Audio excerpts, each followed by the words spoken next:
Merci beaucoup, monsieur le journaliste. Parler de conflits, c'est très fort parce que ça fait un bon moment que moi et le ministre Sami Adoubango, on ne s'est pas rencontrés. Mais ça me pousse à croire quand même lorsque vous posez une question de la sorte. Parce que j'ai fait un constat. Depuis un certain temps, je suis en train de recevoir plusieurs messages, des attaques, des insultes qui n'honorent pas quand même ma personne. Ce sont des gestes faits par les pro-Sami, par quelques jeunes qui sont très proches à lui, et que je connais personnellement, qui travaillent avec lui, qui l'avaient fait déplacer de l'Ituri jusqu'à Kinshasa. Et j'ai eu quand même à faire rapport à lui, à Sami, et lui demanda d'interdire à ses disciples de commettre ce genre des échanges qui n'honorent pas du tout un homme d'État, un homme politique. Mais sauf qu'à ma grande surprise, sa réponse n'a pas été à ma satisfaction. C'est comme si j'ai vite compris par là que c'est lui qui les envoyait faire ce genre d'actes. Et comme vous venez de dire qu'il y a eu conflit, ça, je ne peux pas accepter. Il n'y a jamais eu de conflit entre lui et moi. Par contre, je peux plutôt signifier un conflit entre deux chefferies. Donc la chefferie d'Uganda, qui est la chefferie chère à Sami, et la mienne, la chefferie des Angales. Tout a commencé par quelques échanges entre les deux chefs coutumiers, des échanges d'abord administratifs, et puis des échanges de messages vocaux. Je peux signaler par exemple l'échange du chef des Falaises. Ça, je parle du chef d'Ouganda, qui est de la famille biologique des Sami, qui avait ouvertement annoncé qu'il allait se liguer avec la communauté Lendu, la communauté Okebu, pour faire partir la communauté Alour du groupement des Angaldais. Donc ça, c'est mon groupement où le chef est de ma famille. Et avec ces messages, nous avons eu quand même à saisir quelques autorités locaux, entre autres l'administration du territoire et d'autres conseils locaux de sécurité. Malheureusement, à notre grande désolation, rien n'a été fait. Mais quelques temps après, ça a suivi l'action. Nous avons vu effectivement la milice Codeco descendre dans notre groupement et ils ont commis tout ce qu'ils pouvaient faire. Ils ont tué, les vieillards ont péri, les enfants ont péri dans ces attaques. Ils ont eu à marcher sur ma chefferie pendant presque 3 semaines, je dirais même 1 mois, sans aucune inquiétude de la part des FARDC. Nous avons essayé de voir l'administration du territoire qui a toujours fustigé l'effectif minime des FARDC pour faire face aux miliciens. Alors ça nous a poussé à croire que comme le chef coutumier, qui est une autorité traditionnelle établie, avait déjà annoncé qu'il allait se liguer avec nos frères l'Inde, bien sûr, vous le savez tous, la milice Codeco, c'est une milice mono-ethnique issue de cette communauté-là. Ils étaient venus lourdement armés et ils ont commis ces actes de barbarie. Ils ont tué, ils ont incendié, ils ont brûlé. Et nous avons vite compris que ça pourrait être sur demande du chef de chefferie des Falaises Songa, qui est frère à l'excellence Sami. Donc, après ça, il y a eu beaucoup de victimes, entre autres la FEC, les commerçants. Beaucoup de commerçants sont tombés victimes de pillages, d'incendies de leurs magasins, dont le chiffre est énorme.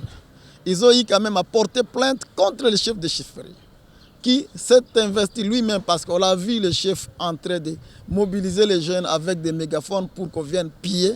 Et c'est comme ça que pour eux, l'unique responsable de cet acte, c'était le chef de chefferie. Et ils ont eu à saisir quand même l'auditorat militaire qui a eu à mettre la main sur le chef de chefferie. À notre grande surprise, au moment où je vous parle, aujourd'hui le chef se retrouve à Kinshasa, soit disant sur une invitation du chef de l'État. Et là, je parle comme un député national de l'Union sacrée. Je n'aimerais pas que l'image de mon chef, de mon président de la République que je soutiens, pour lequel d'ailleurs je vais battre campagne, puisse être zappée. Imaginez-vous déjà, là, lorsque la population se dit « Ok, voilà, on vient d'arrêter le chef qui s'est méconduit, qui collabore avec les miliciens, on vient de l'arrêter », avec l'espoir que la justice sera faite. Malheureusement, aujourd'hui, on les voit logés dans un hôtel à Kinshasa, soit disant sur l'invitation du chef de l'État. Alors je saisis quand même cette opportunité pour voir clair dans ce domaine. J'aimerais me rassurer si réellement c'est le chef qui a invité, le chef de l'État, le président de la République, si réellement c'est lui qui a invité le chef des falaises, qui est censé être en prison présentement. Donc, parce que vous voyez, à chaque fois que le chef intervient, nous avons plusieurs audios, il ne jure que sur le nom de son frère, qui est mon ami Sami Adoubango. Il dit que j'ai mon frère qui est député, qui est ministre, et il pense qu'ils doivent tout faire, tout lui est permis. Donc, je profite de cette opportunité pour saisir quand même les services compétents afin de voir clair comment aujourd'hui le chef se retrouve à Kinshasa. Et que l'auditeur militaire qui avait le dossier en main puisse aussi répondre à ces actes. Comment il a pu lâcher le chef qui était déjà sous un procès. Voilà un peu ce que j'ai pu dire. Mais parler de conflit et consorts entre moi et le ministre Sami, il n'y a pas un conflit. Il n'y a pas un conflit ouvert.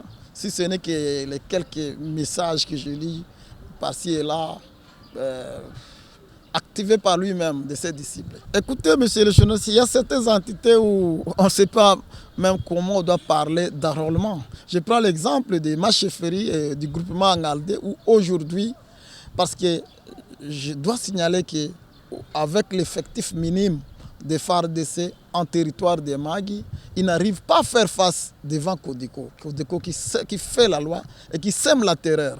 C'est comme ça que même lorsque le Codeco ont descendu avec leur mode opératoire de tuer, couper à la machette et incendier, la population est partie complètement. Aujourd'hui, ce groupement d'une population estimée à près de 200 000 personnes est vidé.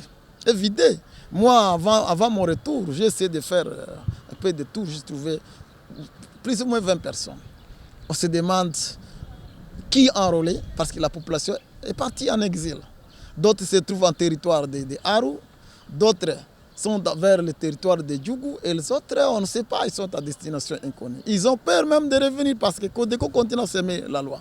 Je profite d'ailleurs de l'occasion pour demander au gouvernement qu'on essaie d'envoyer suffisamment de militaires, de FARDC. Nous sommes sans ignorer qu'ils sont en train de battre un travail quand même assidu malgré l'effectif. Sinon, sans le déploiement massif des éléments FARDC, je ne pense pas que la population reviendra encore en groupement des Angaldé. Parce qu'ils ont vu leurs frères, leurs parents périr, le sang couler énormément. Et présentement, cette contrée est vidée de sa population. C'est complètement vidé. Et je ne peux pas mâcher les mots. Tout ce que nous avons vécu en groupement d'Angaldé, le responsable n'est autre que le chef de chefferie, M. Songa Oukia Defalaise, qui est le frère de son excellence Sami Adoubango. Je me demande quel conseil Sami donne à son frère, qui aujourd'hui, je pense que si je mens, les services appropriés peuvent se renseigner auprès des services locaux de sécurité, ou bien auprès de l'organe qui réunit les chefs coutumiers, parce qu'ils ont une structure qu'on appelle COXI. On peut se renseigner auprès d'autres chefs coutumiers comment se comportent ces chefs de chefferie. Nous avons eu quand même à effectuer 2 missions parlementaires conduites par mon collègue l'honorable Adoubango Emmanuel. Ils peuvent témoigner comment nous avons trouvé le chef en train de faire la loi, comment il est en train de se méconduire sur les gens. Donc, je pense que la justice doit faire son travail et que les instances supérieures, surtout la présidence, doivent quand même mener les enquêtes approfondies pour se renseigner si réellement le chef se retrouve aujourd'hui ici sur demande du chef de l'État. Au cas contraire, ça serait un jeu justement fait. On a trompé notre président pour qu'il soit libéré et pour qu'il échappe quand même à ces enquêtes qui est déjà sur la table de l'auditorat militaire de l'Ituri. Merci beaucoup. Merci aussi.